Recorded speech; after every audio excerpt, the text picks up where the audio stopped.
Hoy, tigil-tigilan mo nga yung panonood mo ng ganyan dito sa karinderya. Anton, baka may makakita sa'yo ng ginagawa mo. Malalagot ka talaga. Nakasuot ka pa naman ng uniforme mo. Nakatanggap ng mahinang pagbatok si Anton mula sa kaibigan. Kaya naman mabilis na lang niyang itinago ang cellphone niya kung saan siya nanonood ng paborito niyang adult videos. Alam mo, lagi ka nalang bad timing. Ang ayos-ayos ng panunood ko, may epal ka. Ay nako, ang manyak mo talaga. Kahit saan ka nalang abuti ng pagkamanyak mo, no? Pati ba naman dito sa karinderya ni Aling Mira, nanonood ka niyan? Ay, ibang klase ka talaga. Tara na nga, bumalik na tayo sa presinto. 30 minutes lang ang break time natin, naging 40 minutes na. Nang una nang tumayo ang kaibigan ni Anton, ay tumayo na rin siya. Naglalakad na sila ngayon pabalik sa presinto nang may matanaw si Anton na isang babae na maiksi ang short at kitang-kita ang makinis nitong hita. Hindi tuloy maiwasan ni Anton ang mapasipol. Pare, chicks oh, tingnan mo. Nakatanggap na naman ang mahinang paniniko si Anton mula sa kaibigan at sunod dito ay paninermo naman ito sa kanya. Ano ka ba, Anton? Ayan ka na naman eh. Huwag mo ngang gawin niyang paninipol sa mga babae. Pulis pa naman tayo. Ano ka ba naman? Lagi ka na lang, KJ.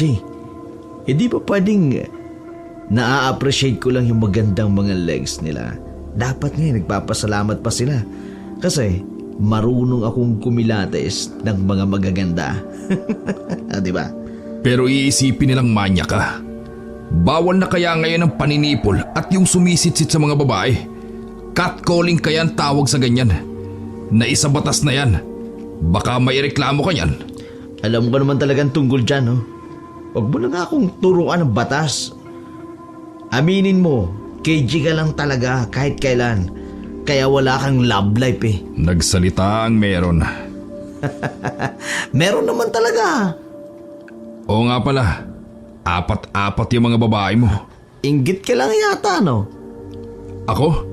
Inggit? Hindi, no? Bumalik na nga si Anton at ang kaibigan niyang si Roel sa presinto. Isa nga pala silang mga pulis na nadistino sa probinsya ng Aklan. Malapit silang dalawa sa isa't isa. Bukod kasi sa magkatrabaho nga sila, ay pareho din sila ng tinitirhang bahay. Si Roel ang may-ari ng bahay at umuupa naman si Anton dito dahil may bakante namang silid sa bahay na yon. Maituturi nga nilang isa't isa na parang tunay na magkapatid dahil sa tagal ng pinagsamahan nilang dalawa. Kaya lang, malaki ang pagkakaiba nilang dalawa pagdating sa ugali. Si Anton kasi, likas ang pagiging matulis nito sa mga babae. Papalit-palit siya ng babae, basta matipuhan niya. May pagkamanyak din siya. Siguro ay dahil binata, kaya malaya niyang gawin ang lahat. Gwapo rin naman siya, kaya hindi siya nahihirapang bihagi ng puso ng babaeng nagugustuhan niya. Habang ang kaibigan naman niyang si Roel, ito naman ang good boy sa kanilang dalawa. Papasok na sana sila ng gate ng presinto nang otomatikong matigilan si Anton nang matanaw niyang isang pamilyar na babae mula sa may hindi kalayuan. Napatigil din si Roel sa paglalakad at hinarap siya. Bakit? Anong problema? Bakit tumigil? Hindik na.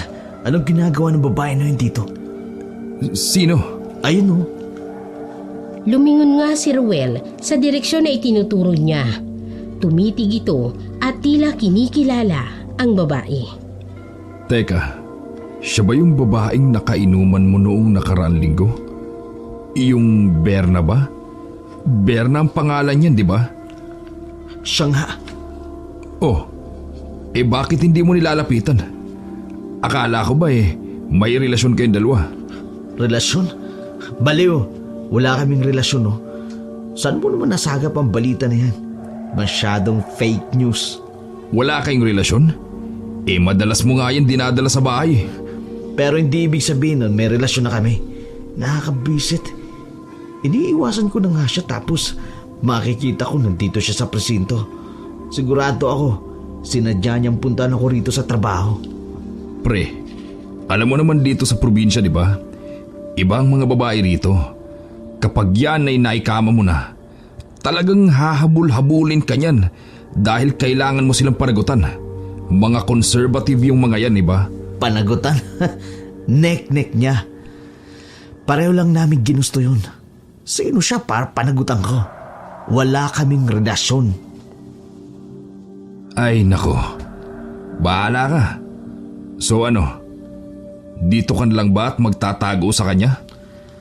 Mauna ka na. Sa likod na lang ako ng presinto dadaan.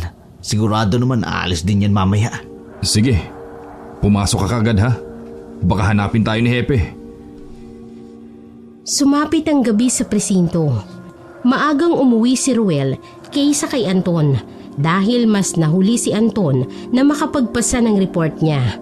Sinadya niya rin late umuwi dahil hindi siya sigurado kung nakaalis na bang babaeng iniiwasan niya sa buong araw. Paglabas niya sa mismong presinto, nakahinga siya ng maluwag nang wala na roon ang babae. Napangiti tuloy siya ng malapad at pasipol-sipol pa habang tinutungo ang gate. Kaso nga lang, pagkalabas niya ng gate, otomatikong napako ang paa niya sa lupa dahil nandoon pa rin ang babae kung saan ay agad itong humarang sa kanyang daraanan. Anton, Nandito ka pa rin? kailangan nating mag-usap, Anton. Wala tayong dapat pag-usapan, Berna. Kaya pwede ba, umalis ka na at huwag mo na akong susundan. Agad na dinaanan lang ni Anton ang babae at saka nagsimula na siyang maglakad ng mabilis. Kaso nga lang, mabilis pa rin siyang hinabol nito. Anton, kailangan natin mag-usap. Please lang, kausapin mo ko. Ano ba? Sinabi ko na di ba? Huwag mo kong sinusundan. Ang hirap bang intindi nun? Kanina mo pa ako inaabala sa trabaho ko. Hanggang ngayong gabi nandito ka pa rin sa presinto? Para kang asong sunod ng sunod. Pasensya na, Anton. Pero kailangan talaga natin mag-usap eh. Kailangan mong pakinggan ang sasabihin ko. Mahalagang malaman mo to. Ano bang pag-uusapan natin? Ano bang gusto mo? Para ipalala ko sa'yo, wala tayong relasyon, Berna. Walang namamagitan sa atin na kahit na ano. Kaya hindi ko maintindihan kung bakit kailangan mo pa akong bantayan ng buong maghapon. Alam mo, ang hassle mo eh. Kung alam ko lang na ganyan kang klaseng babae, masyado kang clingy. Hindi na sana kita pinatulan. Hindi pa rin humihinto sa kanyang paglalakad si Anton. Sinasadya pa nga niya na bilisan ang paglalakad para hindi siya mahabol ng babae. Pero kahit anong bilis ng paglalakad niya ay nahahabol pa rin siya ni Berna. Anong ibig mong sabihin? May nangyari sa ating dalawa. Hindi ba? Nakalimutan mo na ba? Eh ano naman kung may nangyari sa atin? Ganun ba yung ka-big deal sa'yo? Kung big deal yun sa'yo, pues sa akin hindi. Ikinama lang kita at alam mo namang nagustuhan mo rin yung nangyari sa atin. Grabe pa nga ang ungol mo nun eh. Ayaw ko nga sanang sabihin yun ng harap-harapan sa'yo. Dahil alam ko na pwede kang masaktan. Pero sasabihin ko na rin sa'yo na tumigil ka na. Dahil ang totoo, kinama lang kita. Dahil malaki ang hinaharap mo. Yun lang ang dahilan at wala nang iba pa. Ano? Nabigla ka, no? Sorry ka. Dahil yun lang naman talaga ang totoo kung bakit pinatulang kita. Pasalamat ka na lang dyan sa dalawa mong malulusog na kabundukan. Dahil kung baka hindi dyan, baka hindi mo natikman. Baka nga hindi pa kita napansin eh. Ngayon, alam mo na ang dahilan kung bakit nangyari yun. Pwede ba layuan mo na ako? Natikman na kita kaya tapos na ako sa'yo. Pero buntis ako, Anton. Buntis ako at ikaw ang ama. Mabilis na napahinto si Anton sa kanyang narinig dahil tila huminto na rin ang pag-ikot ng kanyang mundo sa ibinalita ng babae. Ano? Nagpapatawa ka ba? Isang beses lang may nangyari sa atin, Berna. Tapos sasabihin mo sa akin na buntis ka agad kita? Pero totoong sinasabi ko, Anton. Sa'yo ang batang to. Alam mo sa sarili mo na ikaw ang nakauna sa akin nung gabing yun. Ano naman ko ako nauna sa'yo? Hindi naman ibig sabihin nun na hindi ka na nagpagalaw sa ibang lalaki matapos nung nangyari sa atin. Magtatatlong linggo na yung huli nating pagtatalik at pagkikita. Di ba? Malay ko ba, nagpagalaw ka rin sa ibang lalaki. Tapos ako yung itinuturo mo ngayon na nakabuntis sa'yo. Bakit? Dahil ba maayos ang trabaho ko? Dahil ba may pera ako? Sabi ko na nga ba unang kita ko pa lang sa'yo, alam ko nang huhututan mo lang ako ng pera. Isang malakas na sampalang natanggap ni Anton mula sa babae. Napikon siya sa ginawa nito. Gusto niya sana itong sampalin din, pero hindi niya ito pinatulan pa. Naalala niya na isa nga pala siyang pulis. Kapag nakapagsumbong ang babae sa presinto dahil sa ginawa niya, ay baka masibak pa siya sa kanyang trabaho nang wala sa oras. Huwag mo kong susubukan, Berna. Huwag mo kong sagalin dahil baka maubos ang pasensya ko. Hindi mo magugustuhan ang kaya kong gawin. Mas lalong hindi mo magugustuhan ang kaya kong gawin. Kailangan mo akong panagutan, Anton. Hindi pwedeng pabayaan mo na lang ako. Kailangan mo akong panagutan. Hindi kita pananagutan. Wala pa sa isip ko magkaroon ng sariling pamilya at matali sa babae na naikama ko lang ng isang beses. Hindi pa nga kita girlfriend Paano ko pananagutan yan? Kung gusto mo, ipalaglag mo na lang yan. Nang sa ganon, wala ka ng problema at wala na akong problema. Tatalikuran na sana ni Anton ng babae, pero mabilis siya nitong hinawakan sa kanyang braso ng mahigpit. Pinilit niyang bawiin ang kanyang kamay, pero hindi niya magawa. Nagtaka siya sa higpit at lakas ng kapit ng babae sa kanya. Pero nawala rin doon ang atensyon niya nang magsalita uli si Berna. Kung hindi mo lang din ako mapapanagutan, mas mabuti pa siguro na mawala na kami sa mundong to ng anak mo. Tinatakot mo ba ako? Pinararating mo ba sa akin na magpapakamatay ka? Oo, magpapakamatay talaga ako kung hindi mo ako pananagutan. Anton, hindi pwedeng pabayaan mo lang ako matapos mo akong mabuntis. Hindi to pwede, Anton! Nabigla na naman si Anton nang abutin na naman ng babae ang kamay niya at hinawakan yon. Nakita niya ang luhaang mata ng babae. Halatang nagmamakaawa ang ekspresyon ng mukha nito. Panagutan mo lang ako. Pangako, magiging mabuting asawa ko sa iyo, Anton. Ano? Magiging mabuti akong may bahay. Susundin ko lahat ng gusto mo. Hindi mo ko mapipikot, Berna. Kanina lang gusto mo kong panagutan yung bata. Tapos ngayon, gusto mo naman ako maging asawa? Nagpapatawa ka ba?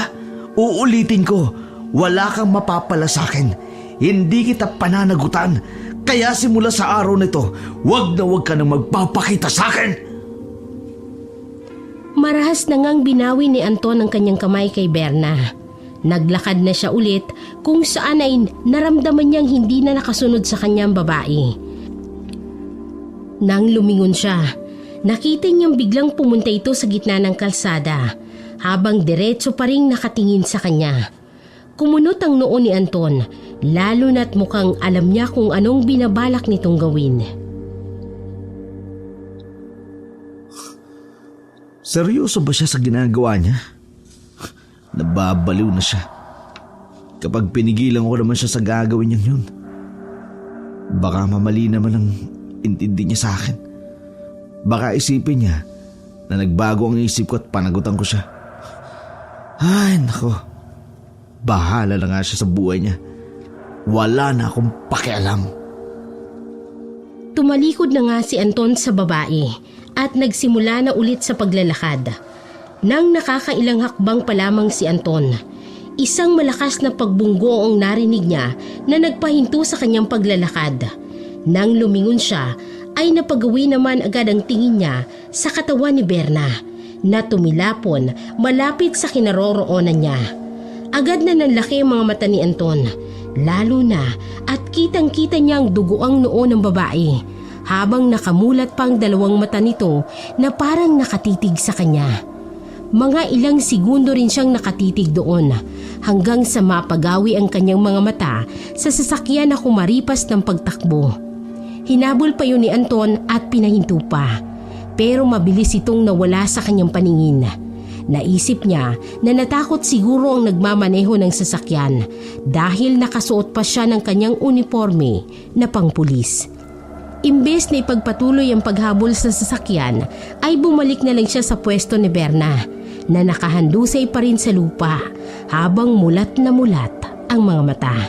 Agad siyang lumuhod at tinapik ang pisngi nito. Berna! Berna, gumising ka! Berna! Patay ka na ba?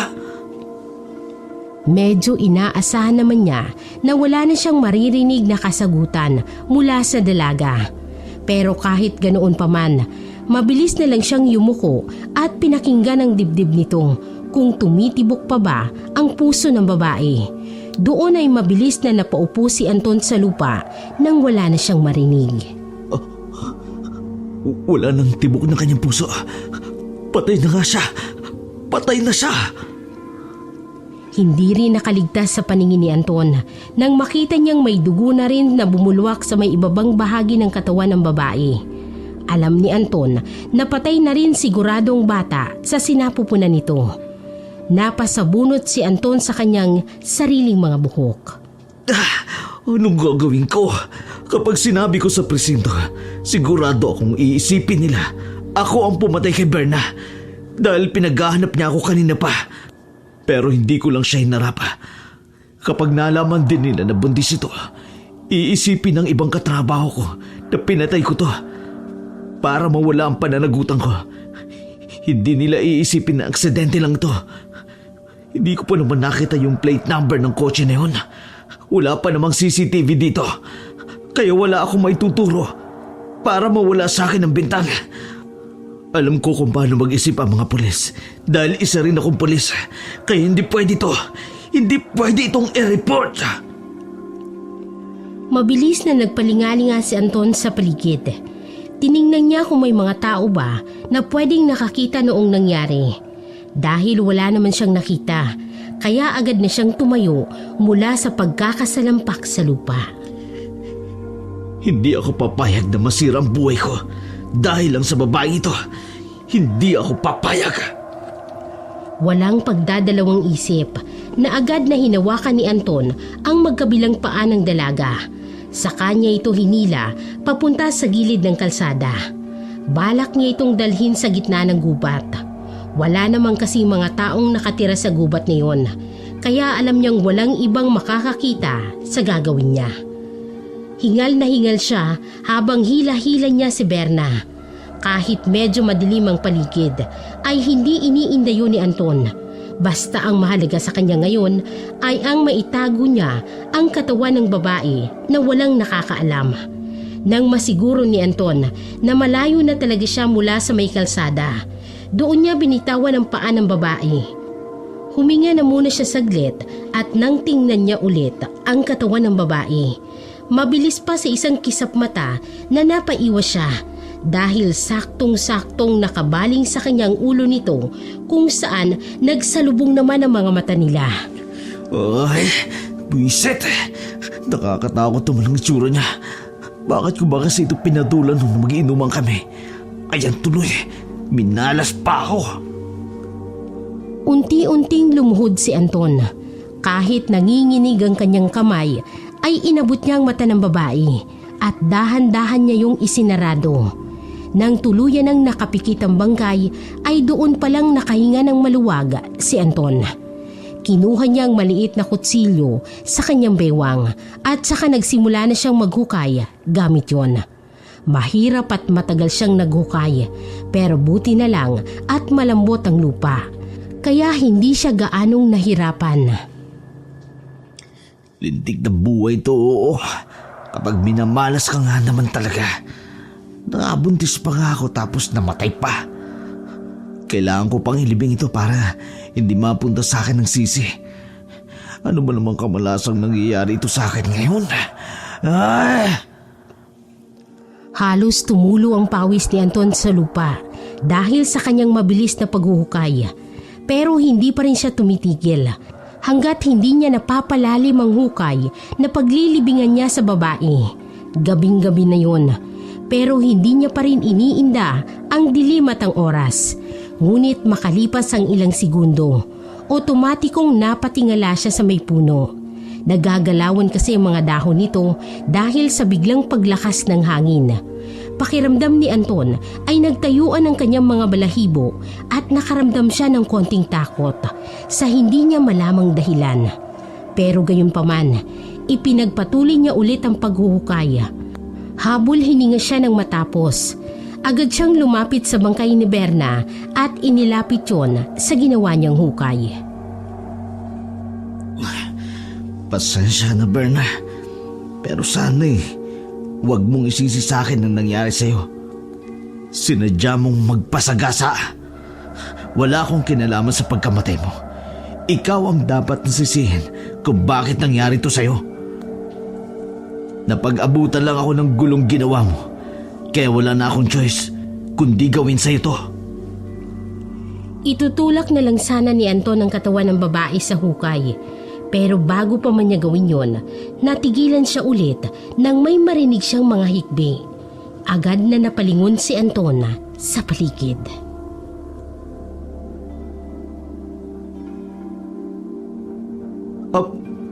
May tao ba dyan?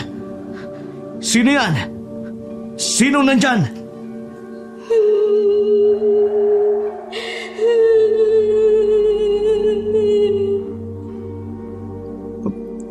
Sino nandyan? Lumabas ka! Unti-unting nawala ang hagulhol na narinig ni Anton. Nang wala pa ring sumasagot sa kanya, pinilit niyang isantabi ang takot at ibinalik ang kanyang paningin sa babae. Ikaw ba yung umiiyak? Tinapik pa ni Anton ang balikat ng babae, pero hindi naman ito gumagalaw. Muli siyang yumuko ng konti at idinikit ang tenga sa bibig nito. Pero wala naman siyang narinig o ang paghinga mula roon. Inisip niya na baka guni-guni niya lang yun. Kung ano-anong naririnig ko. Kailangan ko na matapos to at makauwi na ako. Walang pagdadalawang isip na inihulog nga ni Anton sa hukay ang katawan. Hindi na rin siya nagsayang pa ng oras. Tinabunan niya ng mga ito ng lupa. Habang ginagawa niya yon, muli niyang narinig ang hagulhol na narinig din niya kanina. Muli na naman siyang napahinto at napalingon. Agad niyang kinuha ang kutsilyo niya at hinawakan yon na para bang handang-handa siyang saksakin kung sino man ang lalabas mula sa dilim.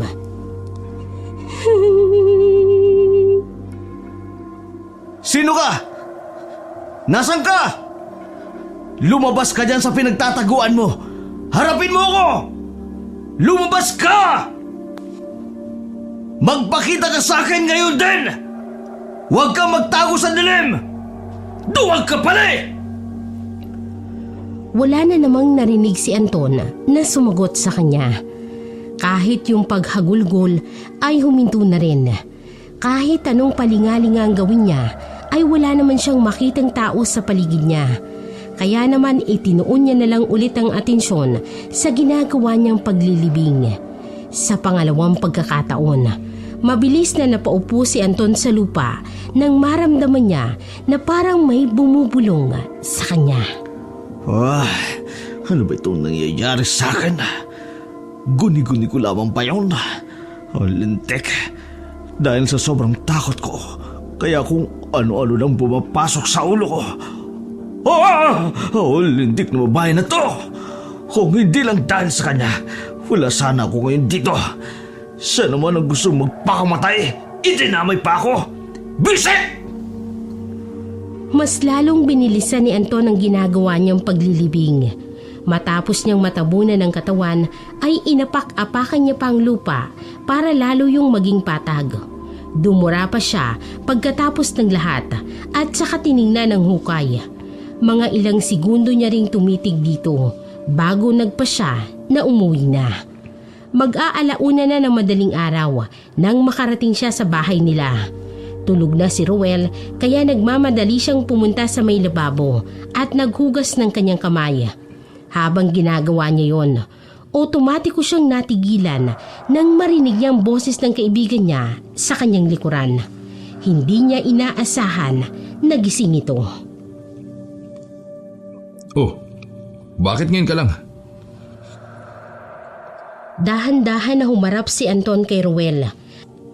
Kahit na maituturing naman niyang kaklose ang kaibigan, hindi pumasok sa isipan ni Anton na sabihin dito ang nangyari. Madami kasi akong ginawa sa presinto eh. Teka. Bakit ang dumi naman yata ng uniforme mo? Ang daming putik ng pang-ibaba mo. Saan ka ba nagsususuot? Naabutan kasi ako ng ulan sa labas eh. Umulan ba? Hindi ko napansin yun Tulog ka siguro, tsaka di naman yung gaano kalakas. Kaya siguro hindi mo na malayan. Baka nga.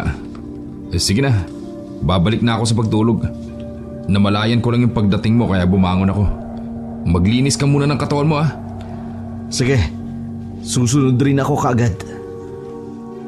Medyo nakahinga ng maluwag si Anton nang bumalik na nga sa pagtulog ang kaibigan niya. Nagmamadali na siya sa paglinis ng kanyang katawan at pagkatapos noon ay pumasok na siya sa kanyang silid at nahiga. Sa mga unang oras ay hindi pa siya nakatulog agad. Iniisip niya pa rin yung nangyari kanina. Pero hindi nagtagal, hindi niya namalayan na nakaidlip na rin siya. Kinabukasan, maaga siyang nabulabog dahil sa sigaw ni Ruel. Naalimpungatan lang siya pero bumangon na rin agad si Anton para puntahan sa labas ng kanilang bahay ang sumisigaw na kaibigan. Ano ba yun, Ruel? Ang aga-aga. Tingnan mo to, Anton. Tinigil ni Anton ang pagkusot niya sa kanyang mga mata at tinignan ang itinuturo ng kanyang kaibigan. Doon, nanlaki agad ang mga mata ni Anton nang makita niyang 3 pugot na ulo ng pusa sa lupa na nasa mismong harapan nila. Bakit ang daming pugot na ulo ng pusa dito? Ayun pa. At saka yun pa Sa tingin ko mahigit sa 10 ulo ng pusa ang nakakalat dito sa paligid. Ano kayo nangyari? Oo nga, sino kaya gumawa nito? Hindi kaya may nantitrip sa atin? Ngayon lang to nangyari. Hindi kaya may gumaganti sa atin dahil sa mga kasong hinawakan natin dati? Hindi naman ako sigurado pero nakapangingilabot naman. Sino ang nasa matinong pag-iisip na papatay ng mga pusa para pugutan ng ulo at ihagis pa dito sa bakuran natin? Hindi ko rin alam. Pero natatakot talaga ako. Baka tama ang hinala ko na may nakatunton itong bahay natin at ginagantihan tayo. Kung totoo nga yan, wag lang sila magpapahuli sa akin dahil ako mismo ang pupugot sa ulo nila gaya ng ginawa nila sa mga pusa na to. Hindi naman natin pwedeng gawin yun, Anton. Alagad pa rin tayo ng batas. Hindi natin pwedeng ilagay ang batas sa sarili nating mga kamay. Hindi na lang nagsalita si Anton sa sinabi ng kaibigan niya. Hindi na rin siya nabigla pa na yun ang sinabi ni Ruel dahil likas naman talaga ang pagiging mabait nito kaysa sa kanya. Naikuyom niya na lamang ang kamao niya habang nakatitig siya sa mga ulo ng pusa na nakakalat. At dahil wala naman ibang maglilinis noon, napagkasunduan na lamang nilang dalawa na pulutin ang mga yon at ilibing na lang. Habang naglilibing, pumasok bigla sa alaala ni Anton ang ginawa niya ring paglilibing sa katawan ni Berna kagabi. Hindi tuloy maiwasan ni Anton na mapatulala ng konti. Pero saglit lang yun dahil natauhan na rin siya agad nang tapikin ni Ruel ang kanyang balikat. Mauna ka ng maligo, Anton. Ako naman ang susunod para makapasok na tayo sa presinto ng sabay. Sige. Dahil walking distance lang naman ang presinto sa kanila, gaya ng lagi nilang ginagawa, ay naglalakad lang sila papasok ng trabaho. Nauunang maglakad sa kanya si Ruel. Talagang sinasadya niya kasing bagalan ng kanyang paglalakad dahil pasimple niyang sinisilip ang lugar kung saan niya inilibing ang bangkay. Medyo nakahinga siya ng maluwag dahil wala namang pinagbago roon. Inisip niya kasi na may mga taong nakapalibot sa lugar na iyon kung saan nalaman ng mga tao na may inilibing na bangkay mula roon. Uy, Anton, bilisan mo na nga ang paglalakad dyan. Baka mahuli na tayo eh. Oh, sige. Susunod na ako. Nang dumating ang tanghali, nag-akita na para kumain ng tanghalian sa may karinderya. Abala na ang lahat sa paghahanda para umalis. Pero si Anton naman ay nagpaiwan muna. Bakit magpapaiwan ka pa? Wala ka namang report na tinatapos, di ba? Oo, pero magsisiyara muna ako ha. Iihi lang ako. Susunod na rin ako sa inyo. Sige, sumunod ka ron sa karinderya ni Aling Mira ha. Doon kami kakain. Ha? Doon na naman. Wala na bang iba? Ang tsismusan ng matandang yun. Magdadaldal naman yun habang kumakain tayo. Marami kasing mga balitang nasasagap si Aling Mira. Marami tayong pwedeng makuhang balita sa kanya. Kita mo naman, kumakain na tayo, pero nagtatrabaho pa rin. O di ba? Ganun dapat. Bahala ka nga. Susunod na lang ako. Sige, bilisan mo dyan sa banyo. Agad na ngang umihi si Anton. Lalabas na sana siya ng banyo nang matigilan siya dahil hindi niya mabuksan yung pintuan. Kahit anong gawin niyang pagpapaikot sa doorknob ay hindi niya talaga yun mapihit. Lintik, bakit biglang nagsarado ang pintuan? May nanluloko yata sa akin dito ah. Mukhang may nantitrip sa akin. Hoy! May tao ba dyan sa labas? Buksan ito! Hoy! Naging malakas ang pagkatok na ginawa ni Anton. Pero kahit anong lakas noon ay hindi pa rin yun bumubukas. Ang mga pagkatok niya ay nauwi sa pagpukpok dahil nga nakakaramdam na si Anton ng matinding inis, lalo na kapag naiisip niya na may nangtitrip lang sa kanya.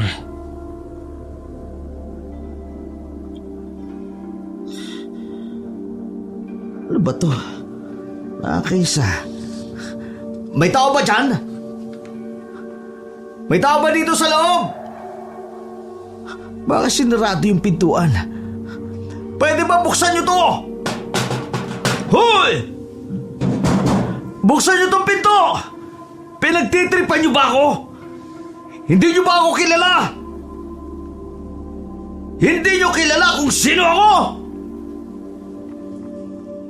Patuloy pa rin ang malalakas na pagkatok ni Anton. Pinapakinggan niya rin yung nasa labas ng pinto kung may maririnig ba siya. Pero wala siyang narinig na kahit na ano. Pinagsisipa niya rin ang pintuan dahil sa galit. Pero hindi niya yun mabuksan. Nang mga sandaling yun, malakas talaga ang kutob ni Anton na may humahawak sa doorknob ng banyo sa mismong labas. Kaya hindi niya yun magawang pihitin. Doon ay mabilis ngang lumuhod si Anton para silipin ang pinakaibaba ng pintuan. Dahil hindi nakalapat ang pinto sa may sahig, kaya kapag sumilip siya roon ay makikita niya ang sapatos ng kung sino mang tao na nasa labas. Pagsilip nga roon ni Anton ay otomatikong lumaki ang kanyang mga mata at mabilis siyang napatayo mula sa kanyang pagkakasilip dahil sa kanyang nakita. Ano yun? Kumabog ang puso ni Anton dahil sa kaba. Nakaramdam din siya ng takot dahil sa nakita niya. Pagsilip niya kasi roon, nakita niya ang isang paris ng paa na nakayapak lang. Madumi pa ang paa nito dahil puno yun ng putik. Nakaharap ang paang yun sa mismong pintuan, pero malayo ron para maabot ang doorknob.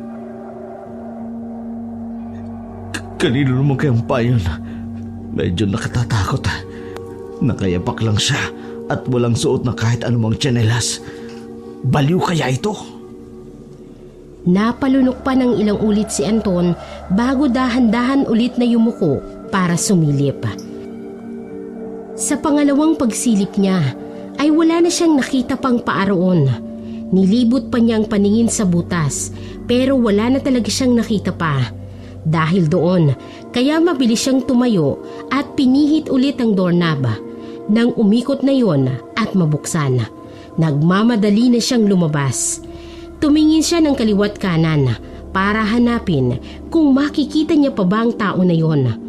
Hanggang sa matanaw niyang figura ng isang babae na lumiko sa isang hallway, kaya hindi na nakita pa ang mukha nito. Hindi nagdalawang isip si Anton na habulin ng babae para kumprontahin ito. Pero nang papaliko na rin siya sa may hallway, agad niyang nakasalubong ang isa niyang kasama sa trabaho, si Ramon, na naging dahilan kung bakit siya napahinto sa paghabol sa babae. Kakausapin sana siya ni Ramon pero inunahan niya ito ng kanyang tanong. Teka, Ramon, nakita mo ba yung babaeng dumaan dito? O babae? Wala naman ah. Wala naman akong nakita. Ano? Sigurado ka ba? Oo, wala talaga. Pero, sigurado ako, dito siya dumaan. Ngayon lang. Dapat nga nakasalubong mo siya. Pre, basta talaga babae ha. Hindi nakaliligtas sa mata mo. Malabong hindi ko siya mapansin kung makasalubong ko man siya. Kaso nga lang wala talaga ako nakita. Bakit? Maganda ba? Chicks ba? Hindi ko nakita ang mukha niya. Kinulong niya ako sa banyo. Kaya nga gusto ko siyang habulin Kinulong daw. Baka naman sinadya mong makulong kayo. Ano bang ginawa niya sa loob ng banyo, ha? Share mo naman sa akin, Anton. Siraulo ka talaga. Naiya ka pang ibahagi sa akin. Siya nga pala, Anton. Buti na lang nakasalubong kita. Punta ka mamaya sa bahay ko, ha? May dakaset akong inuman doon mamayang gabi. Inuman lang? Wala bang masarap na pulutan dyan? Ano ka ba? Aakitin ba naman kita kung wala? Meron pre. Bagong kolehiyala nga Alam mo naman, malakas ako doon. Isang kilala ko na may-ari ang bar. Kakilala ko yun. Pinangako ko kasi sa kanya na hindi ko i-raid yung negosyo niya. Basta kapag kailangan ko ng babae, bibigyan niya ako. Kaya yun, lahat bago ang binigay sa akin. Ayos yan Tiba-tiba talaga tayo dyan. Talagang ayos na ayos ito, pre. Nakakaingit ka naman. Oo ka na maingit Aambo na naman kita So ano, pupunta ka ba? Ba syempre, hindi ko palalampasin yan. Mamaya pupunta ako. Hintayin mo ko Ayos Basta atin-atin lang to Alam mo naman, ikaw lang ang kasundo ko pagdating sa ganito. Kaya nga sa'yo ko lamang sinasabi ito. Huwag mo rin babanggitin to kay Ruel Hindi natin yung kaututang dila. Alam mo naman, hindi yun bilong sa atin. Iba ang mindset nun Mas pipiliin nun na maghirap kaysa sarap. Oo naman, alam ko naman yun. Asahan mo ko mamayang gabi. Pupunta talaga ako. Hindi ko yun palalampasin. Pagkatapos ng konting pag-uusap na yon, ay nagpaalam na rin sila sa isa't isa. Dahil medyo late na rin kung hahabol pa si Anton sa pagkain ng tanghalian. Kaya naisipan niya na wag nang sumunod pa kay Ruel sa karinderya.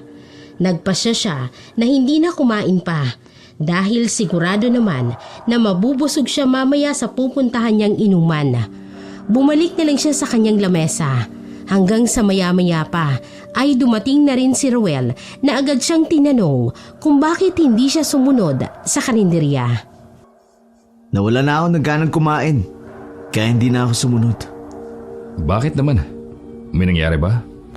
Meron yatang baliw na babaeng nakapasok dito sa presinto. Kinulong ako sa banyo. Mga ilang minuto rin akong hindi nakalabas. Nakakabwisit nga Ano? Nahuli mo ba? Hindi nga Bigla na lang nawala. Teka, baka yun yung sinasabi sa akin ni Aling Mira. Ano naman sinabi sa'yo ng chismosa na yun? Tungkol yun dun sa babaeng nadaanan daw niya nung madaling araw bago siya magbukas ang karinderya niya. Oh, tapos? Yun na nga. Meron nga raw siyang nadaan ng babae na madumi yung suot na damit. Parang baliw nga raw kasi nakatulala lang habang naglalakad. Tapos putikan daw yung damit na parang basa pa. Basta nakakaawa. Kaso nga lang, hindi rin niya nakita yung mismong mukha ng babae dahil medyo nakayuko nga habang naglalakad. Putikan? Baka yun nga yun.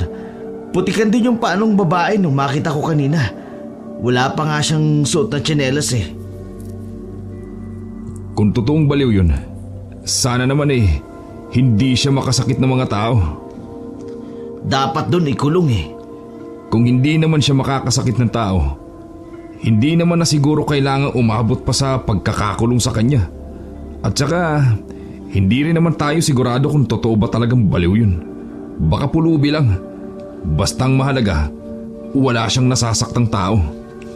Ikinulong niya nga ako kanina sa CR eh. Hindi tuloy ako nakakain ng tanghalian.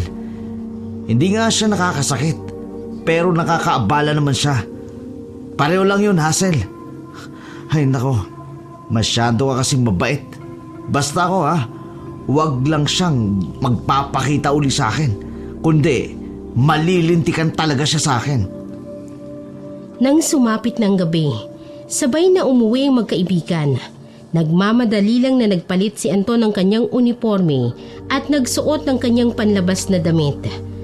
Naligo na rin siya ng kanyang pabango. Medyo excited siya na pumunta sa bahay ni Ramon dahil hindi niya maiwasang manggigil kapag naiisip niya na may mga babae siyang makikita roon mamaya. Pagkatapos niyang mag-ayos ng sarili, ay lumabas na siya ng kanyang kwarto. Anong gusto mong hapunan? Teka, aalis ka ba? Oo. Hindi ko nga pala nabanggit sa'yo kanina na milakad ako ngayon. Wala ka namang nasabi. Saan ka ba pupunta? Kina Ramon lang. Kina Ramon? Ano namang gagawin mo ron? May kaso ba kayong hinahawakan na magkasama kayo? Wala naman. Ipapakita niya lang sa akin yung bagong motor na nabili niya. Alam mo naman, nag-ipon din ako para makabili ako ng motor. Interesado lang ako makita kaya pupunta muna ako sa kanya. Ganun ba? O sige, gagabihin ka ba? Hindi ako sigurado kung oras ako makakauwi. Baka kasi mag-akit din siyang mag-inom pero wag mo na ako hintayin pare. Sige, wala naman tayong trabaho bukas eh. Mag-enjoy ka lang Ako naman ay babawi ng tulog. Sige, aalis na ako. Masayang nagtatagayan sina Anton at si Ramon. Halatang nagkakasiyahan talaga sila habang nagiinuman. May sound trip pa silang kasama. Dalawa ring babae ang halatang mas bata ang konting edad kaysa sa kanilang dalawa. Nasa labas sila ng bahay ni Ramon dahil malamig ang simoy ng gabi roon. Nakakandong pa sa hita ni Anton ang babae niya na nagbibigay sa kanya ng tagay. Ang taas mo ng tagay mo, Marie. Parang gusto mo yatang lasingin ng kaibigan kong si Anton. Pansin ko nga. Baka gusto niyang patunayan sa akin yung kasabihan. Anong kasabihan naman yan, pare? Yung si Marie, araw-gabi, walang pante. Luko-luko ka talaga, Anton. Tuwang-tuwa naman si Anton at mabilis na nagnakaw ng halik sa may liig ng babae. Pasimple rin siyang bumulong dito. Wala ka bang panty? Wala ka bang panty? Kung meron, tatanggalin mo mamaya. Baka naman pahirapan mo ako sa pagtatanggal niyan. Uuwi ka talaga na walang saplot mamaya. Dahil sisirain ko yung panigurado.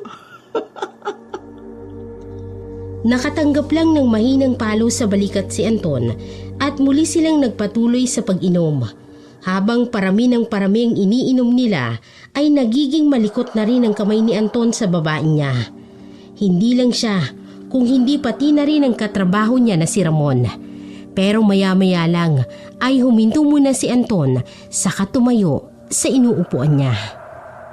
Oh, saan ka na pupunta, pare? Ilang ako pare. Oh, nandun sa loob ng bahay yung bar niyo eh. Hindi na. Dito na lang ako sa may puno. Oh, sige. Bilisan mo lang.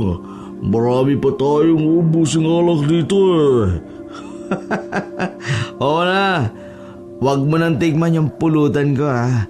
Ayoko nilalawayin yun ng iba. Oo naman. Damot mo naman eh.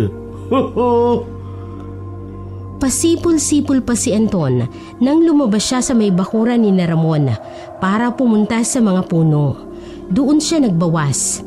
Mga ilang segundo pa lang na nakatayo roon nang may marinig siyang ungol at pagkaluskos ng mga dahon. Hindi maiwasan ni Anton na aninagin sa madilim na lugar na yon, pero wala naman siyang makita. Naramdaman niya na lang ang konting takot, lalo na kapag iniisip niya na baka aso lang yun na pwede siyang sugurin. Dahil doon, kaya naman nagmamadali siya sa pagbabawas at bumalik na rin agad sa inuman nila. May malaking aso ka ba pre? Aso? Wala. Di naman ako mahilig sa aso eh. Ano yun? Parang may malaking aso ron sa may puno na yun. Kaya nga ako nagmamadali sa pag-ihi eh. Naku, baka yung asong bangaw na pag-alagala. Buti na lang di nakagat yung mani mo. Kawawa ka naman kapag nagkataon. Kawawa yung babae mo. Kawawa talaga. Hindi nila to matitikman kapag nawala to. Hanapin nila to panigurado. Sigurado yun. Ilan na bang napaligayan yun? Marami na. Inaabol-abol pa nga ito nung natikman nila eh. Yan lang yung gusto ko sa'yo. Talagang matinig ka sa babae. Ludi! Sabay pa silang nag-cheers at nagpatuloy sa pag-inom. Inabot na ng madaling araw ang pag-iinuman ni na Anton, kung saan ay doon na rin siya nakatulog sa isang silid sa bahay ni Ramon. Nagising pa siya na katabi niya ang babaeng ikinama niya matapos ang inuman. Dahil tulog na tulog pa ito, kaya naman magandang pagkakataon yun para kay Anton na makaalis na. Pagdating ni Anton sa bahay ni Ruel ay naabutan niya ang kaibigan niya na nagkakape. Agad niyang inagaw ang kape na iniinom nito para mahimasmasan ang pagkalasing niya. Hindi naman umangal si Ruel sa ginawa niya, kaya umupo na siya agad sa harapan nito. Sinabi ko na nga ba't hindi ka naman umuwi kagabi? Napasarap kasi yung inuman namin kagabi. Nawala sa isip ko yung oras na kaya doon ako nakatulog. Buti na lang at wala tayong pasok ngayong araw ng linggo sa presinto. Kung hindi, baka masermonan ka na naman ni Hepe. Kumain ka na. Pandalawang tao naman tong niluto kong almusal eh. Salamat pare.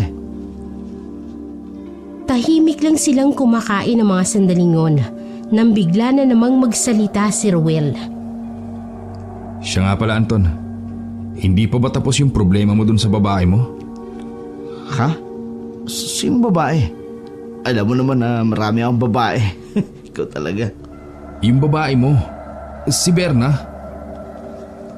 Otomatikong natigilan si Anton mula sa pagsubo niya dahil sa nabanggit na pangalan ng kanyang kaibigan. Sunod-sunod siyang napalunok ng laway. Hindi niya alam kung bakit biglang nabuksan ni Ruel ang usapan tungkol sa babaeng yon. Pero kahit sobrang kanyang pagtataka, ay hindi pa rin siya masyadong nagpahalata. Bakit mo na itanong?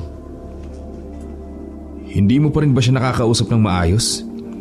Kasi ang tanda ko pinagtataguan mo siya sa presinto natin nung nakaraang araw.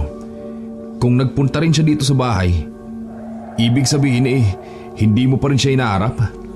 Teka, anong ibig mong sabihin na nagpunta siya dito sa bahay? Nakita ko kasi siya dito kagabi. Ano? Kasabay ng pagtaas ng boses ni Anton ay ang panlalaki ng kanyang mga mata dahil sa sinabi ng kaibigan. Parang huminto ang kanyang mundo ng mga sandaling yon. Kunot na kunot din ang noo niya habang nakatitig pa rin siya ng diretso kay Ruel. Sigurado ka ba na siya yun? Baka naman ibang tao lang yung nakita mo. O baka naman namamalikmata ka lang.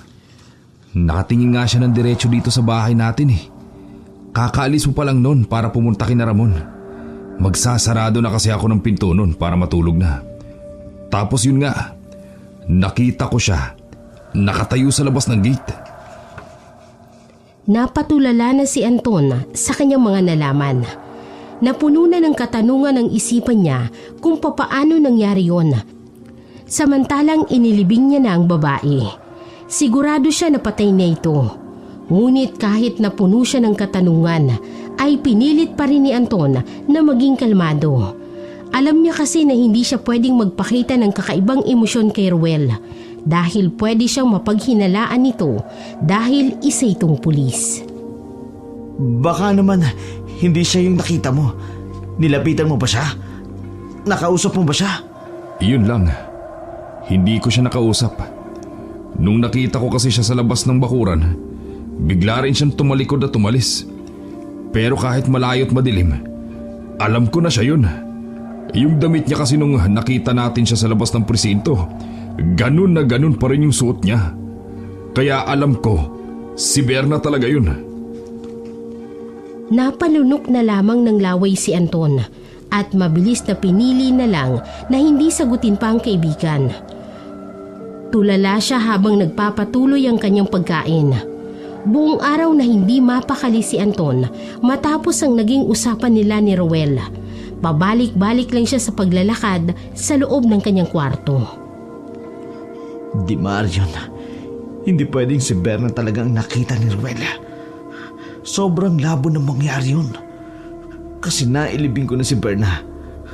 Baka naman talaga ibang babae yun.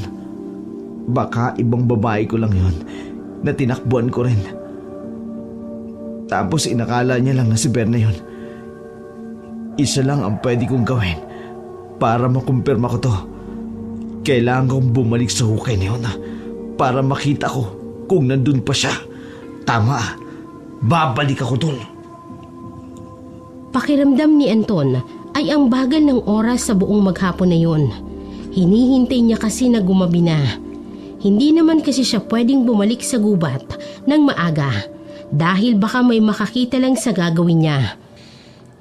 Buti na lang at tuluyan na ring lumalim ang gabi. Tulog na ang kaibigan niya dahil may pasok na ulit sila sa presinto bukas. Habang siya naman ay dahan-dahan siyang lumalabas ng kanyang silid at maingat na lumabas ng kanilang bahay. Nagmamadali siyang bumalik sa may gubat. Ang tanging bitbit niya lang ay flashlight at isang maliit na panghukay. Habang patuloy na naglalakad ay palingalingalang siya sa paligid. Saan nga ba yun? Alam ko dito lamang yun. Dahil patuloy lang sa paglingon si Anton, hindi niya namalaya ng malaking ugat ng puno na madadaanan niya. Hindi niya tuluyon na iwasan, kaya sa isang iglap ay nadapa siya at bumagsak ang dibdib niya sa lupa. Lintik na. Pag minamalas nga naman, oh. Babangon na sana siya, pero otomatiko siyang natigilan nang makita niya sa mismong harapan niya ang malalim na hukay. Agad siyang napaupo sa lupa at mabilis niyang tinanglawan ang hukay. Teka, ito yung hinukay ko ah. Bakit wala dito yung katawan ni Berna? Tila dumagungdong ang dibdib ni Anton sa nakakatindig balahibo na kanyang nakikita ng mga sandaling yun. Hindi niya alam kung ilang segundo o minuto siyang nakatulala sa bakanting hukay na yun. Basta ang alam niya na wawala roon ang katawan ng babaeng inilibing niya. Paano nangyari yun? Bakit nawala siya rito? Nabuhay ba siya uli? Pero paano mangyayari mabubuhay siya uli? Samantalang 3 beses kong sinigurado na wala ng pulso niya nang inilibing ko siya. Naputo lang medyo pagliligalig ng katawan ni Anton nang may marinig siyang kaluskos ng mga dahon at mahinang ungol. Pamilyar sa kanyang tunog na yun dahil ganun na ganun din ang narinig niya kagabi. Habang umiihi siya sa labas ng bakuran ni Ramon, mabilis siyang nagpalingalinga. Sa tuwing titingin siya sa isang madilim na bahagi ng gubat, ay sinasabayan niya yun ang pagtutok ng flashlight. Pero nakakailang beses niya nang ginagawa yun, ngunit wala pa rin siyang nakikita. Lalo siyang nakaramdam ng takot nang marinig niya na palakas ng palakas ang ungol na yun. Pakiramdam ni Anton ay lumalapit na ng dahan-dahan kung ano man yun sa pwesto niya. Hindi tuloy maiwasan ni Anton ang mapaatras kahit pa nakaupo pa rin siya sa lupa. Maya-maya pa ay biglang gumalaw na naman ang talahib sa may bandang kaliwa niya. Kaya doon niya agad itinutok ang flashlight.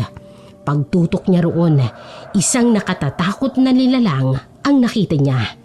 Hindi niya mawari kung ano yun, pero pakiramdam niya, isang tao yun, natiklap na ang balat sa may bandang pisngi at may hiwa rin sa labi, kaya mas lalong lumaki ang buka ng bibig. Maihahalin tulad ang mukha na yon sa madalas niyang pinapanood na zombie na movie dahil sa takot. Kaya napasigaw si Anton.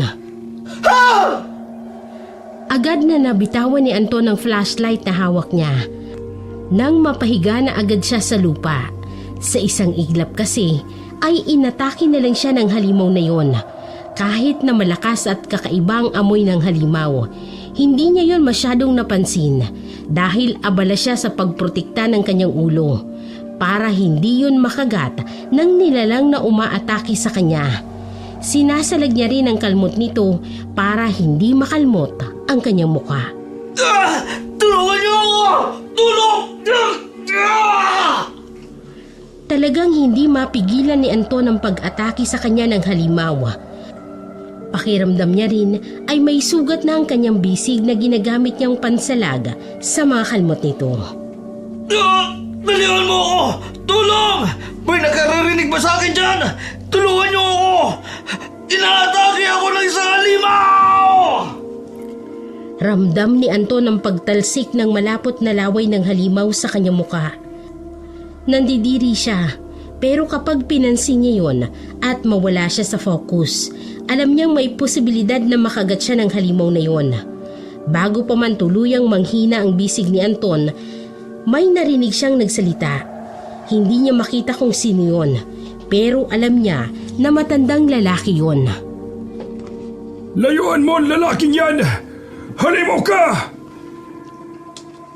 Sa isang iglap, ang umaangil na halimaw ay napalitan ng tila pag-iyak.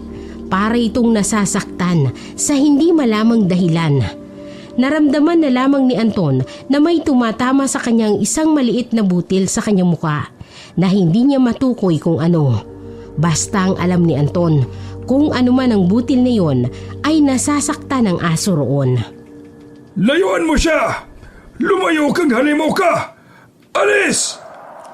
Sa isang iglap, umalis ang halimaw na yon sa may ibabaw ni Anton at nagmamadaling tumakbo pabalik sa dilim. Nang mawala yon, ay doon palang nakita ni Anton ang matandang lalaki na tumulong sa kanya.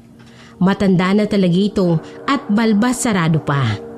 Nagkatitigan pa sila ng matanda bago ito lumapit sa kanya at tinulungan siyang makabangon at saka siya nito isinandal sa puno. Salamat po sa tulong ninyo. Hindi siya pinansin ng lalaki. Mabilis lang nitong iniabot ang kanyang dugoang mga bisig at marahang ininspeksyon yon. Malalim ang natamo mong sugat, iho. Ang lalim ng kalmot niya sa'yo. Kailangan itong malinisan ng suka. Suka ho? May gamot naman ho ako sa bahay. Doon ko na lamang ito gagamutin. Hindi ito basta-basta maaayos ng simpleng gamot na nabibili lang sa butika, iho. Iba ang sugat na ito. Kailangan itong mahugasan agad ng pangontra. Dahil kung hindi, baka mahawa ka. Hindi maintindihan ni Anton ang sinasabi ng matandang lalaki. Lalo na't napansin niya na masyadong seryoso ang ekspresyon ng mukha nito. Maya-maya pa, agad na ibinaba ng matanda sa lupa ang dala niyang bayong at saka may inilabas doon na isang bote. Alam na agad ni Anton na suka yun. Dahil doon ay walang pagdadalawang isip na ibinuhos nga ng matanda ang suka sa kanyang mga sugat. Naramdaman niya agad ang hapdi. Aray ko! Ang sakit ho! Tiisin mo lang, iho. Ito lang ang tanging gamot para hindi ka na niya mahawa. Ano bang klaseng halimaw yun? Tao ho ba yun o totoong halimaw? Hindi mo alam kung anong umatake sa'yo. Ano ho ba yun? Bangkay ho ba yun? Doon ka nagkakamali, iho. Isa talaga itong halimaw. Isang amalanhig ang tawag doon. Amalanhig? Napuno ng sobrang pagtataka si Anton sa sinabi ng matanda. Lalo na't yun pa lang ang unang beses na narinig niya ang salitang yun. Hindi naman kasi siya taga-Aklan, kaya hindi siya pamilyar sa tinutukoy ng matanda. Mukhang sa ekspresyon ng mukha mo parang sinasabi mo talagang hindi mo alam na isang amalanhig ang umatake sa'yo ngayon lang, iho.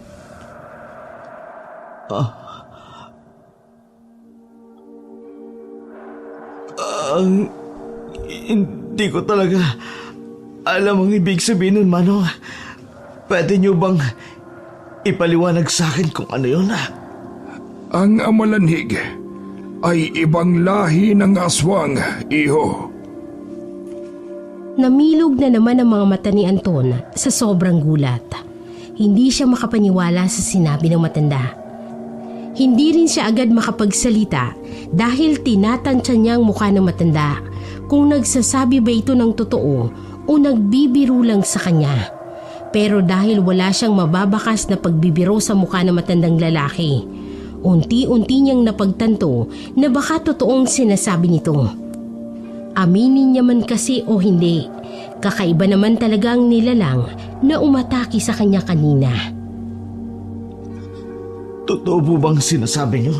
Totoo ang sinasabi ko, iho. Ang umatake sa'yo ay hindi pangkaraniwan lang. Isa yung amalanhig. Maituturing nyo na ibang lahi ng aswang. Mga bangkay sila na muling nabuhay. Hindi rin sila basta-basta namamatay. May kakayahan sila na mabuhay muli, lalo na kung hindi nasunog ang kanilang katawang tao at kung meron silang balak na patayin o gantihan. Bumalik ho sila sa pagkamatay? Tama ka dyan. Lihim na napatingin si Anton sa hukay na nasa gilid lang niya. Doon niya unti-unting napagtanto ang dahilan kung bakit nabuhay ulit si Berna. Yun ay dahil isa itong amalanhig. Nagsimula na namang manginig ang katawan ni Anton dahil sa takot. Ibig sabihin, bumalik siya para gantihan ako. Nabuhay siya uli para patayin ako. Kilala mo ba ang amalanhig na umatake sa'yo, iho? Tiningnan na lamang ni Anton ang matandang lalaki. Hindi niya alam kung sasabihin niya ba rito ang nalalaman niya. Pero ang sigurado lang siya, kapag sinabi niyang nalalaman niya, ay parang inamin niya na lang din sa matanda ang krimen na ginawa niya sa babae. Dahil doon, kaya sunod-sunod siyang napailing at mabilis na tumayo.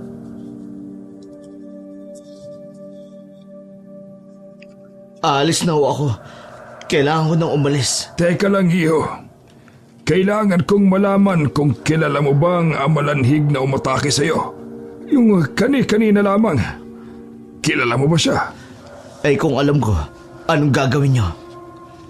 Kung kilala mo talaga siya, mas madali natin siyang matutunton. Dapat lang napatayin ang halimaw na yun, iho. Kung sinasabi mo na binalikan ka niya para gantihan, ibig sabihin ay hindi siya titigil hanggat hindi ka niya napapatay. Papatayin ka ng halimaw na yon, iho. Kaya sabihin mo sa akin kung kilala mo ba ang amalanhig na yon at kung maituturo mo ba sa akin kung taga-saan siya. Hindi ko alam kung taga-saan siya. Minsan ko na siyang nakilala. Minsan ko na rin siyang nakasama. Wala akong maraming alam tungkol sa kanya. Kung ganon, paano mo nasabing ginagantihan ka niya? May nagawa ka bang mali sa kanya? Naagrabyado mo ba siya noon? Muli na namang hindi sinagot ni Anton ang tanong ng matandang lalaki. Hindi niya masabi rito ang tunay na kasalanang nagawa niya dahil nga hindi niya naman ito lubusang kilala. Pero bago pa man siya makasagot sa matanda, ay muli na itong nagsalita. Mukhang ayaw mo sa aking sabihin kung ano ang kasalanan mo dun sa malanhig na yon, iho. Pero hindi naman kita pipilitin. Basta, ang sigurado lang ako, kung kilala mo ang amalanhig na yon at kung may kakayahan ka naman na patayin siya, pues, gawin mo na. Dahil kung sinasabi mo na ginagantihan ka niya, ibig sabihin lang nun ay papatayin ka niya. Ano man ang mangyari, hindi siya titigil, iho. Anong pwede kong gawin para patayin ko siya? Kailangan mo lang na masunog ang katawan niya. Pero kung iniisip mo na madali lang gawin yon, nagkakamali ka ron. Huwag mong kalimutan na isa pa ring aswang ang amalanhig na yon. May kalakasan siya kesa sa normal na tao. At kapag napatay ka niya, kakainin ka niya na buhay. Makikita mismo ng dalawang mata mo kung papaano niya tanggalin ng mga lamang loob sa sarili mong katawan.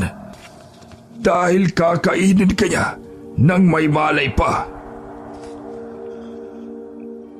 Kakaibang kilabot na naman ang naramdaman ni Anton sa mga sinabi ng matanda. Nakakahindik yun. Iniisip pa lang niya na mangyayari talaga yun sa kanya ay kinikilabutan na kaagad siya. Maya-maya pa ay muli na ulit nagsalita ang matanda. Kung hindi mo ako pinagkakatiwalaan na malaman ang dahilan kung bakit ka hinahunting ng amalanhig, naiintindihan ko.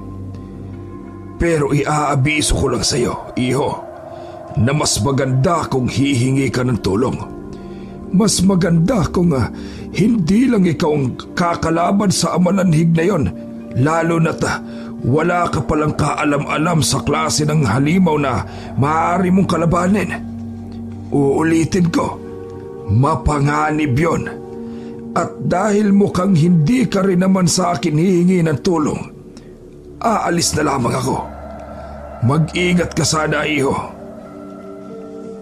Nang umalis na nga ang matandang lalaki, ay nagmadali na rin si Anton na bumalik sa kanilang bahay. Hindi niya maiwasan na tumakbo habang palingon-lingon pa rin siya sa kanyang likuran dahil sa takot na may sumunod sa kanya. Ibang takot ang gumagapang sa kanyang buong katawan kapag naaalala niya ang halimaw na sumugod sa kanya. May naririnig din siyang alulong ng aso na lalong nagpapadoble ng kaba niya. Kaya naman lalo siyang nagmadali sa pagtakbo. Pakiramdam niya talaga ay may nakasunod sa kanya at binabantayan ang kanyang mga galaw. Kaya hindi siya mapakali. Pakiramdam din ni Anton anumang oras ay may lalabas na naman mula sa dilim para sugurin siya. Laking pasasalamat naman niya nang makarating siya sa bahay. Agad niyang isinarado ang pintuan at hinilang upuan para iharang yon sa mismong pinto. Sinarado niya rin ang mga bintana na normal nang hinahayaan niyang nakabukas ng magdamag. Dahil sa mga ingay na ginawa ni Anton, hindi niya tuloy na malayan na nagising na si Ruel. Anton, anong ginagawa mo? Halos mapatalon sa sobrang gulat si Anton nang magsalita nga si Ruel. Bakas na bakas sa mukha niyang sobrang takot at pangamba. Magsasalita na sana siya para sagutin ang kaibigan. Kaso nga lang, muli siyang natigilan at napatingin sa nakabukas pa ring bintana nang may marinig siyang pamilyar na ungol. Alam ni Anton na yun na yung halimaw, kaya naman inalis niyang atensyon kay Ruel at muling ipinagpatuloy ang pagsasarado ng bintana. Matapos yun, ay agad siyang nilapitan ni Ruel at hinawakan sa kanyang balikat para iharap sa kanya. Uy, Anton, ano ba nangyayari? Bakit mo sinasarado yung mga bintana? May gustong pumatay sa akin, Ruel. Gusto niya akong patayin. Ha? Sino? Si Berna. Gusto niya akong patayin. Gusto niya akong gantian. Isa siyang halimaw ngayon. Binalikan niya ako dahil sa ginawa ko sa kanya. Ano? Teka lang. Hindi kita maintindihan, Anton. Ano bang ginawa mo kay Berna? Bakit kanya gustong gantian? Kinagat na ni Anton ang kanyang kuko at nagsimula na siyang magpabalik-balik sa paglalakad.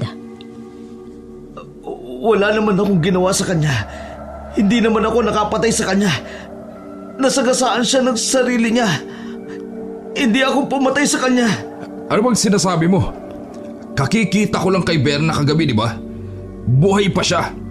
Sinabi ko na yun sa'yo. Bigla siyang nabuhay.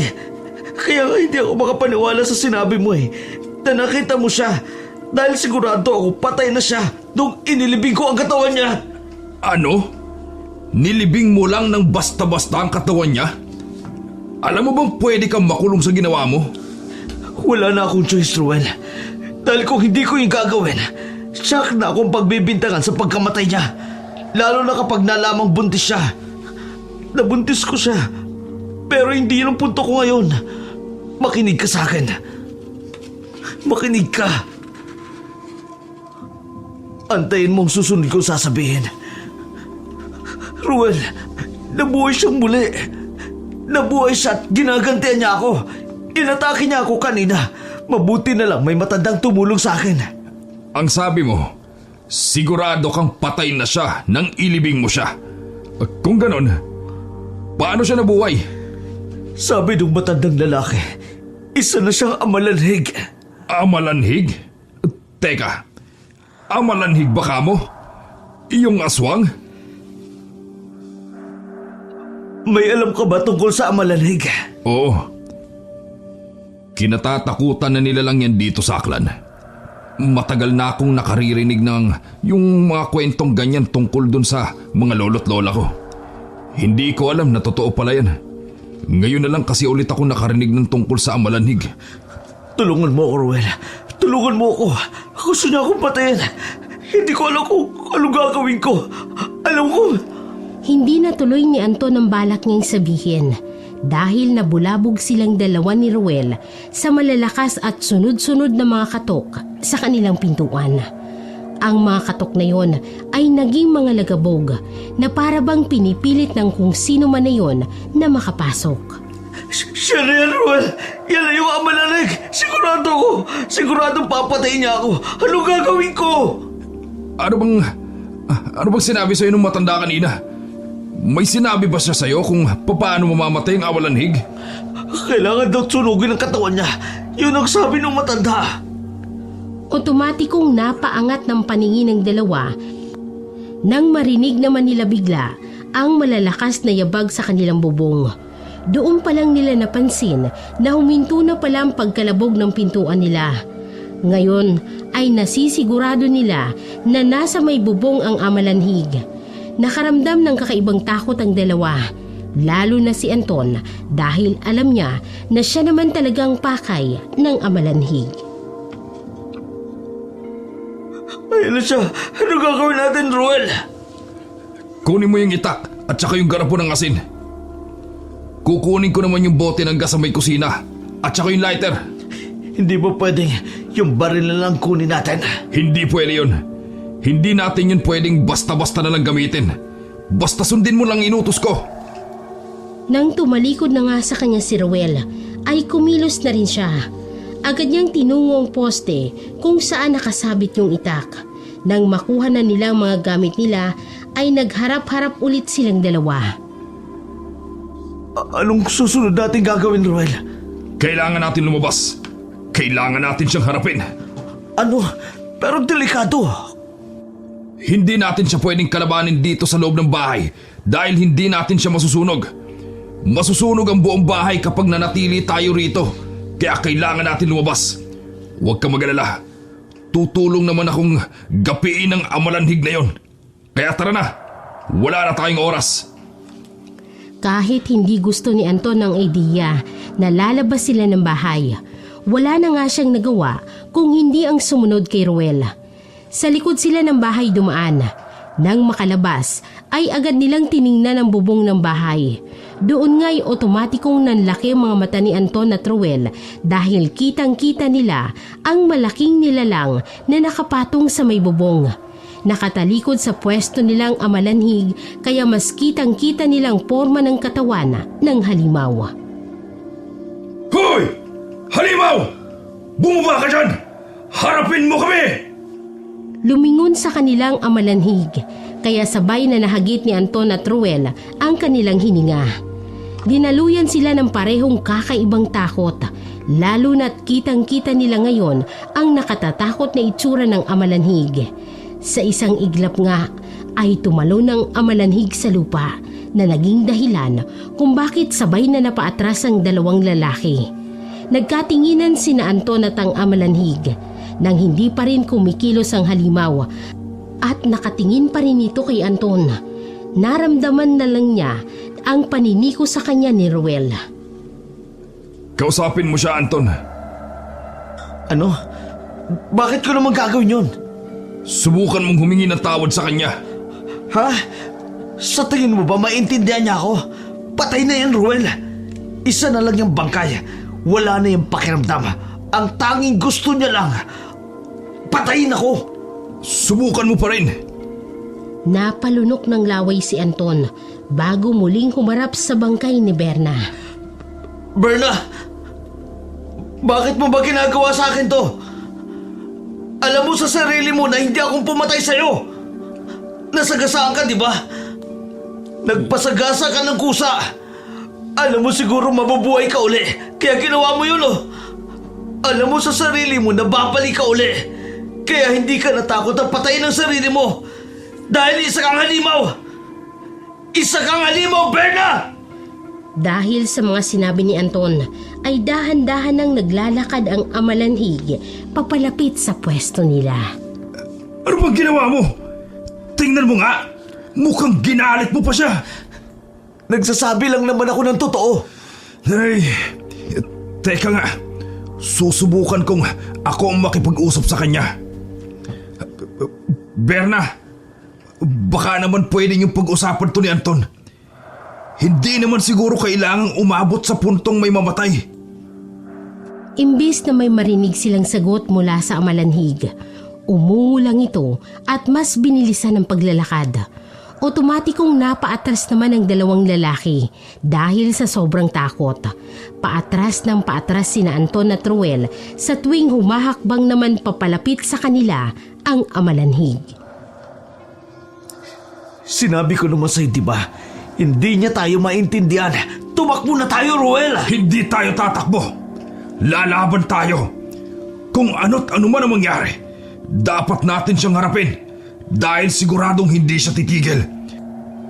Basta ihanda mo lang ang sarili mo kapag umatake na siya. Hinawakan nga ng mahigpit ni Anton ang dala niyang itak. Naglalaway na naman ang amalanhig habang nakabukas ang bibig nito. Naging mas alerto ang dalawa. Kapag umatake na siya, kailangan natin maghiwalay. Siguradong ikaw ang susundan niya. Kaya labanan mo lang siya gamit yung itak. Saan ka naman pupunta? Sisimple lang ako na pumunta dun sa likod niya para mabuhusan ko siya nitong gas. Sige, basta bilisan mo lang, ha?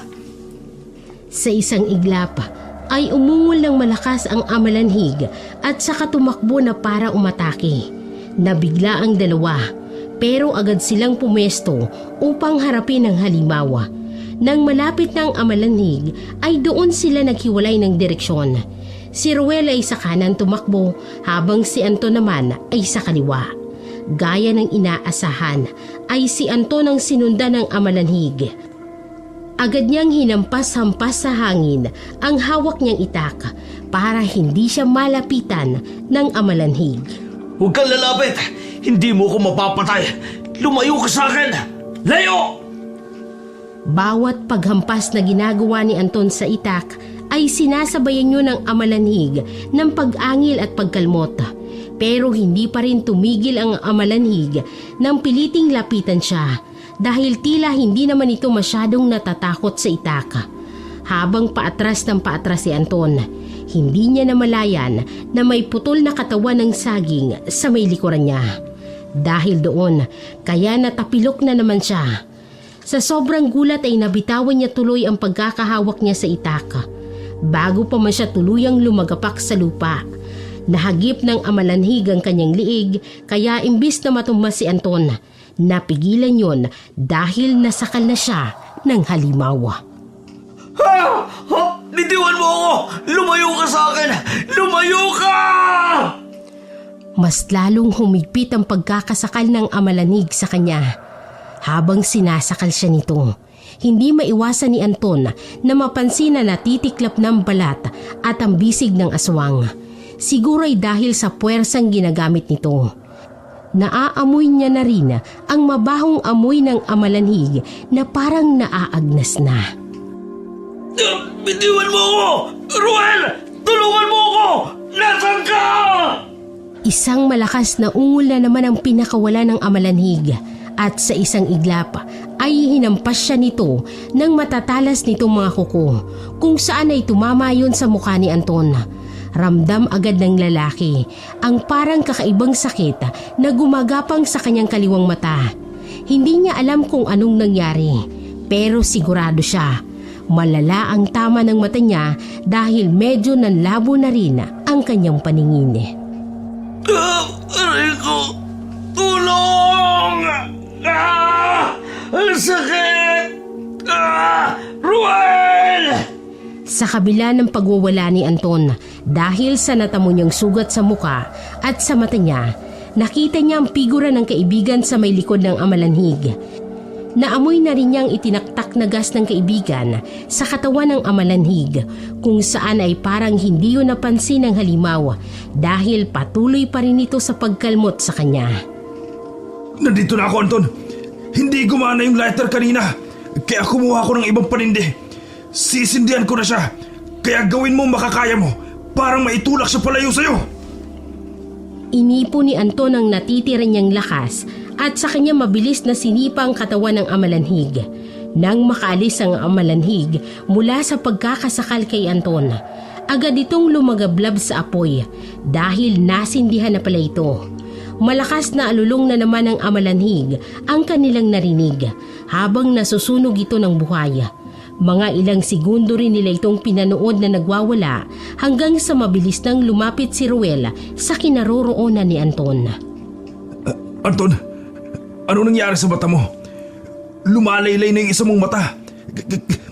Kailangan natin yung dalhin sa ospital. Pagkatapos ng sinabi ng kaibigan niya, ay kusa na ring bumigay ang buong katawan ni Anton at nawala na siya ng malay. Nang magising siya, isang malaking balitang natanggap niya na hindi niya inaasahan. Kinakailangan daw natanggalin ang isa niyang mata dahil sa pagkalawlaw nito at sa natamo nitong damage.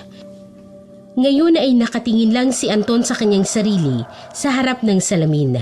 Sunod-sunod siyang napailing. Ayoko nito! Hindi maaari ito! Ayoko nito! Nagwala si Anton kung saan ay si Ruel ang nagpapakalma sa kanya. Ngunit sa kabila nun, hindi pa rin matanggap ni Anton ang nangyari sa kanya. Lalo na at yun na rin ang naging umpisa ng pagbabago ng buhay niya. Natanggal siya sa trabaho at wala na ring babaeng pumapansin sa kanya dahil sa itsura niya. Dahil nga nagbago ang lahat, pakiramdam ni Anton ay parang ayaw niya nang mabuhay pa At yun na nga lang ang araw-araw niyang nararamdaman sa bawat araw na dumadaan na inilalaban na lang niya dahil ayaw niyang masayang ang buhay niya na ipinaglaban niya sa amalanhig.